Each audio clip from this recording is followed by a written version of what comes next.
Assalamualaikum warahmatullahi wabarakatuh. Perkenalkan, saya Abdullah Fauzi Fahrudin dari Fakultas Hukum Non-Reguler semester 3. Di sini saya akan menjelaskan tentang hukum pidana lanjutan pada pertemuan pertama. Bab 1. Percobaan.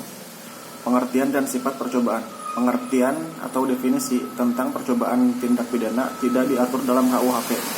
Tetapi dalam KUHP hanya ada batasan yang menentukan kapan dan percobaan dan menentukan syarat-syaratnya saja, yaitu seperti diatur dalam pasal 53 dan 54 KUHP. Pasal 53 KUHP menjelaskan 1. Mencoba melakukan kejahatan dipidana jika niat untuk itu telah nyata dari adanya permulaan, pelaksanaan, dan tidak selesainya pelaksanaan itu, bukan semata-mata disebabkan karena kehendaknya sendiri. 2. Jika kejahatan diancam dengan pidana mati dan pidana seumur hidup, dijatuhkan pidana penjara paling lama 15 tahun. 3. Pidana tambahan bagi percobaan adalah sama dengan kejahatan selesai. Pasal 54. Mencoba melakukan pelanggaran tindak pidana.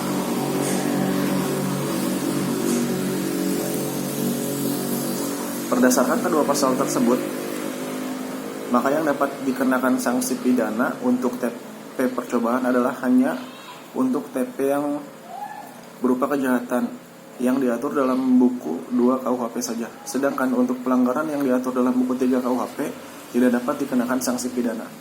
Sedangkan untuk pelanggaran yang diatur dalam buku 3 KUHP tidak dapat dikenakan sanksi pidana. Selain itu, berdasarkan kedua pasal tersebut, maka dimaksud dengan percobaan adalah suatu perbuatan yang dilakukan seorang dengan niat yang jahat dan niat itu sudah mulai dilaksanakan, tetapi perbuatannya belum selesai. Tidak selesainya perbuatan tersebut bukan karena kehendak dari pelaku.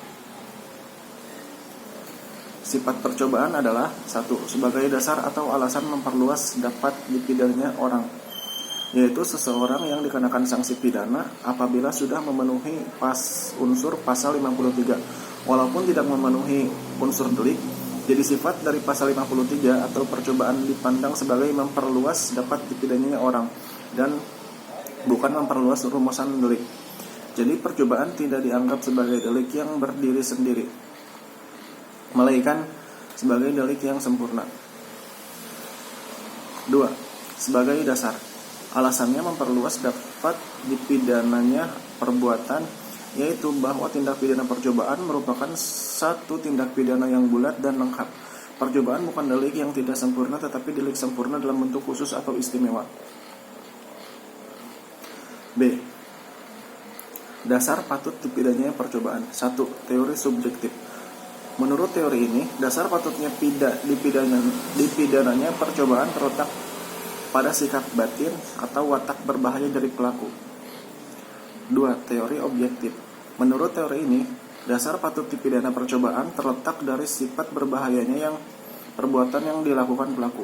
Teori ini terdiri dari 1. Teori objektif formil, 2. Teori objektif material.